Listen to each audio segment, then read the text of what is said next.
लोग ओप्स की डिफिनीशन रट लेते हैं, लेकिन जब इंटरव्यू में पूछा जाता है व्हाट इज ओप्स, तो अटक जाते हैं। आज के बाद तुम कभी नहीं अटकोगे। लास्ट वीडियो में हमने देखा था प्रोसेसर प्रोग्रामिंग में क्या प्रॉब्लम थी। आज हम समझेंगे ओप्स एक्चुअली काम कैसे करते हैं, या ओप्स एक्चुअली है क्या, सिर्फ डिफिनीशन नहीं, पूरी क्लियरिटी के साथ। तो बात करते हैं ओप्स के बारे में। तो ओप्स है क्या, फुल फॉर्म होता है ओप्स का ऑब्जेक्ट ओरिएंटेड प्रोग्रामिंग सिस्टम। क्या होता है ऑब्जेक्ट ओरिएंटेड प्रोग्रामिंग सिस्टम। आगे बढ़ते हैं, क्या है डिफिनेशन, क्या है इसकी। ओप्स एक प्रोग्रामिंग अप्रोच है, ठीक है, जो क्या करता है रियल वर्ल्ड ऑब्जेक्ट कॉन्सेप्ट को, रियल वर्ल्ड जो कॉन्सेप्ट्स होते हैं उनकी हेल्प से क्या करता है, प्रोग्राम को डिजाइन करता है। नहीं समझ में आया? देखो, ओप्स क्या है, एक प्रोग्रामिंग अप्रोच है जिसमें हम रियल वर्ल्ड ऑब्जेक्ट के कॉन्सेप्ट से प्रोग्राम को डिजाइन करते हैं। ठीक है, आगे बढ़ते हैं। ओप्स क्या है, ओप्स में क्या क्या होता है, डेटा और फंक्शन एक यूनिट में होते हैं। ठीक है, बंडल होते हैं। डेटा और फंक्शन क्या होते हैं, एक यूनिट में होते हैं, और इसी यूनिट या बंडल को हम लोग क्या बोलते हैं, ऑब्जेक्ट बोलते हैं। ठीक है, इसी यूनिट और बंडल को क्या बोलते हैं, ऑब्जेक्ट बोलते हैं। और ऑब्जेक्ट को डिफाइन करने के लिए क्या होता है, ऑब्जेक्ट को डिफाइन करने के लिए हमारे पास होता है क्लास, हमारे पास होता है क्लास। ठीक है, रियल लाइफ एग्जांपल से समझते हैं। जैसे एक फ़ोन का एग्जांपल लेते हैं, हमारे पास मोबाइल फ़ोन है, ठीक है, तो ऑब्जेक्ट क्या हो गया, हमारा मोबाइल हो गया। उसके अंदर डेटा क्या है, उसकी ब्रांड कौन सी है, प्राइस कितना था फ़ोन का, स्टोरेज कितना है उसका, ये सब क्या है, डेटा है। और फंक्शन क्या है कि मोबाइल काम क्या क्या करती है, कॉल करने में काम आता है, मैसेज करने में, फ़ोटो लेने में। ठीक है, तो ये सब क्या है, हमारे फंक्शन है। ठीक है, फंक्शन है ये सारे। तो अब क्या करेगा, यहाँ पे डेटा जो है, डेटा और फंक्शन यानी बिहेवियर, ये दोनों एक साथ हो गए, तो वो क्या हो गया, ऑब्जेक्ट हो गया।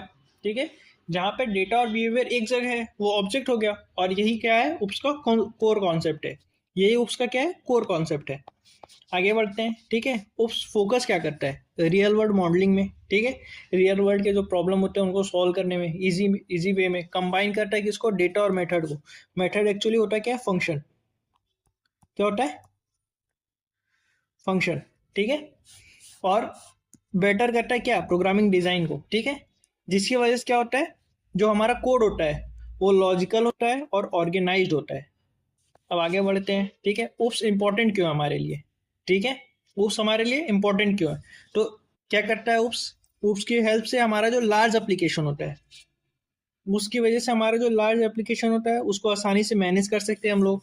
कोड को क्या कर सकते हैं, रीयूज कर सकते हैं, सिक्योरिटी इंप्रूव होती है, और रियल वर्ल्ड जो होते हैं, रियल वर्ल्ड प्रॉब्लम जो होते हैं वो आसानी से मॉडल हो जाते हैं। ठीक है,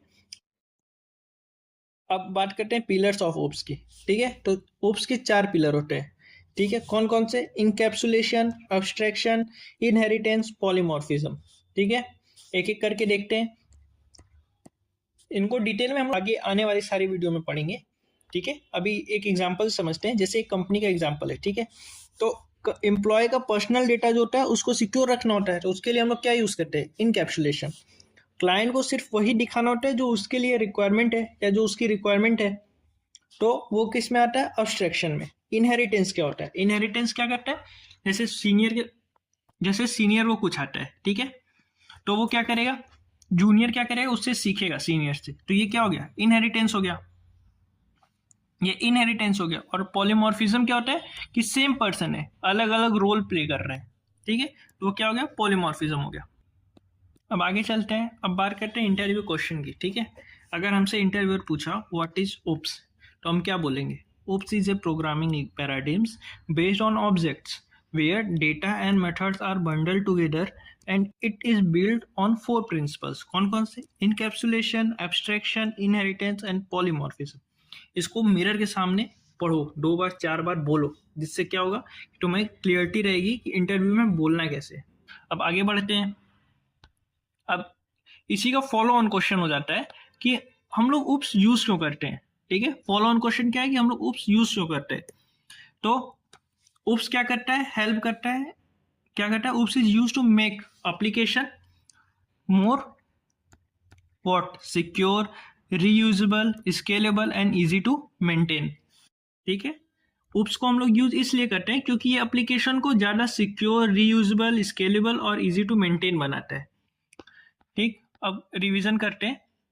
उसके पहले देखो स्टूडेंट गलती क्या करते हैं, वो सोचते हैं कि ऊप्स सिर्फ 4 प्रिंसिपल पे बेस्ड है, तो वो चारों प्रिंसिपल्स आ गए तो हमें ऊप्स समझ में आ गया। लेकिन ऊप्स एक्चुअली है क्या? वो एक डिज़ाइन करने का मेथड है, ठीक है, डिज़ाइन फिलोसफी है। तो अब रिवीजन करते हैं हमने क्या क्या पढ़ा था। तो ऊप्स क्या होता है? Object oriented programming system.